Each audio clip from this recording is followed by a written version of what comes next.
Welcome back. You're still watching Network Africa on Channels Television now. At a time when Egypt has come under intense criticism from the likes of the United States, Turkey and other countries for its judicial system, there is some praise coming from within, and that's as regards security. It has to do with when Egyptian President Abdel Fattah al-Sisi dispatched fighter jets this year against Islamic State targets in Libya in retaliation for the beheading of 21 Copts, as he sent a powerful message to his country's Christian minority. Copts have long complained of discrimination under successive Egyptian leaders, and Sisi's actions suggest that he would deliver on promises of being an inclusive president who could unite the country after years of political turmoil. However, striking out at extremists abroad might prove easier than reining in radicals at home. Orthodox Copts, the Middle East's biggest Christian community, are a test of President Sisi's commitment to tolerance. Now, the president of Niger Republic, Alhaji Mahamadou Issoufou, says ECOWAS leaders will forever remember President Goodluck Jonathan for the humble way he conducted himself in the affairs of the country and the West African sub-region. The Nigerian president, who was in the presidential villa on a courtesy visit, said the outgoing Nigerian president has shown great maturity in statesmanship by conceding to defeat and calling his challenger in the last presidential elections to congratulate him, describing the act as a great lesson to all African leaders. The president arrived at the presidential villa at about 12 noon and went into the meeting with President Jonathan for about 40 minutes before speaking to State House correspondents through an interpreter on the purpose of his visit. He said that Dr. Jonathan has always conducted himself in a very humble manner and that the ECOWAS leaders will forever remember him for that.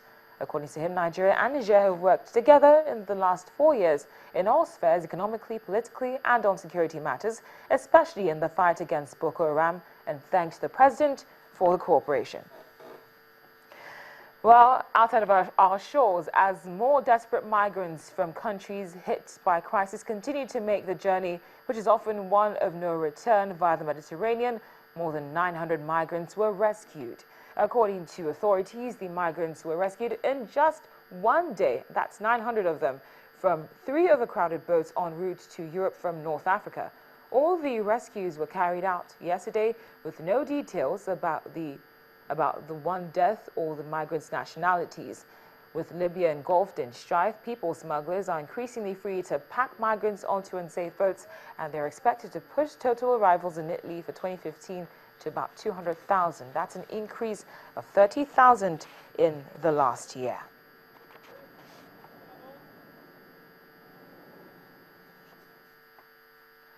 Now, speaking of numbers, I want to give you just a list of how the number of migrants has escalated from the year 2000 up to 2015. Now, we understand that more than 1,750 migrants have perished in the Mediterranean since the start of this year. Statistics from the International Organization for Migration show this is more than 30 times higher than during the same period of 2014. IOM, that's the International Organization for Migration, is up to 3,072 migrants died or disappeared in 2014 in the Mediterranean while trying to migrate to Europe. Overall estimates are that over 22,000 migrants died between 2000 and 2014. Between 2007 and 2011, large numbers of undocumented immigrants from Africa and other parts of the Middle East and South Asia crossed between Turkey and Greece.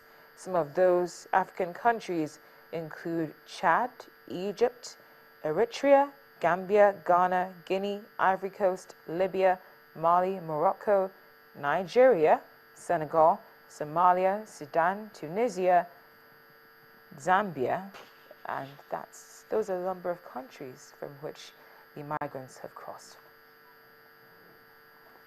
Now, we're going to be looking at another side or another aspect concerning this Mediterranean crisis. You can never underestimate what something seemingly small on your part could do when it comes to handling a big issue.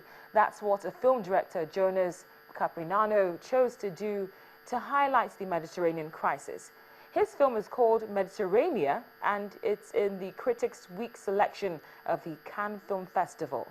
The result is it has created debates on the crusade, as the film shows the plight of migrants from Burkina Faso as they travel on foot and boat to Italy.